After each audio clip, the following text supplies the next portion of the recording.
Now we are going to start this part, which is the origin of the universe. That is our next part, the origin of our universe. Last day we have learned the different theories also. It's related to universe, planets formation, the stars and the sun formation. Now we are going to know about Big Bang, not in a summarized theory, as an explanatory theory. So the Big Bang theory is the prevailing cosmological model for the universe. Cosmological model, that means it has remnant glow of the Big Bang theory. It has a modification of the lights in this theory, which posits that the universe began with a very hot and dense state about 13.8 billion years ago, and it has expanding and cooling ever since. That means another information we have got just now, that from when the origin of the universe theories were already started, they started to going to know about it, that when the universe also began, that it was a very hot and dense state, and it was how many years before? 13.8 billion years before or the ago, and it has been expanding and cooling over the since. So this expansion is supported by the observation of the redshift of distant galaxies, and which indicates as they are moving away from us at a speed proportional to the distance. According to the distance, it perpendicularly, it's moving down, and the speed is also going to be increased. What is in the short pointers for the revision? That the Big Bang theory is the most widely accepted explanation, yes, for the origin of the universe. Just now I have drawn a picture. It starts from the little bit tiny ball or the dot to the large size balloon. So it's also getting the explanation for origin of the universe. It began about 13.8 billion years ago, and as an infinitely hot and dense point, the singularity rapidly expanded and cooled down, and giving rise to the universe we know today. And the Big Bang theory is also supported by a variety of evidence. Just now we have done the Hubble space theory.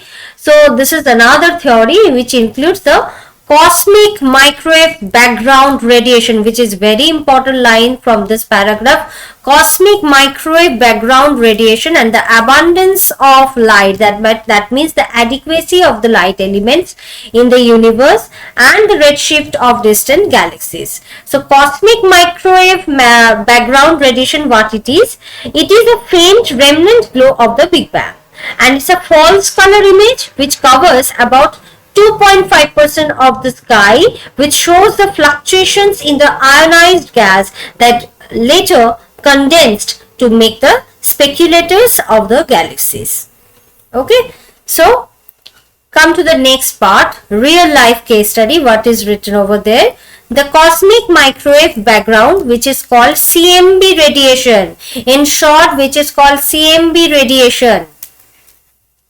It's one of the most compelling pieces which evidence the Big Bang theory. Yes, CMB is a faint afterglow of the Big Bang that permeates the universe, through which we can see the universe in a proper way, and it's a uniform sea of radiation that is the same in all the direction,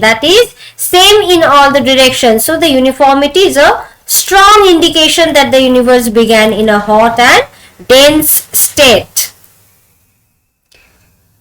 Come to the cosmic microwave background radiation. In a detailing, it's given the information. The abundance of life or the adequate of light elements, we have just learned what is the meaning of CMB theory in the universe. It's also consistent with the Big Bang theory. The light elements such as light compounds we have learned, the hydrogen and the helium, which are the most abundant elements in the universe, and these elements were created in the first few minutes of Big Bang, through which we can learn about in the core part of our earth. We have only two compounds, gaseous compounds. The first one is hydrogen and the second one is helium. So a new information has come to us that the elements were created in the first few minutes, which were that hydrogen and helium. Come to the second point. The redshift of distant galaxies is another piece of evidence for the Big Bang theory.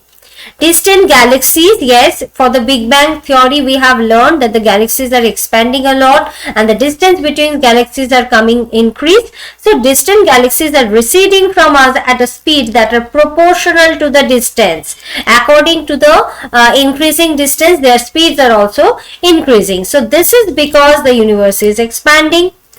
And in the third part, what is written? Big Bang theory is a powerful and elegant explanation for the origin of the universe, and which is supported by a wealth of evidence, and it's most widely accepted theory among the cosmologists. Because why it's not written as a geographer or geologist? Because it's related to the study of cosmic microwave background radiation. So that's why the theory is fully identified or propounded by the cosmologist and also accepted by the cosmologist.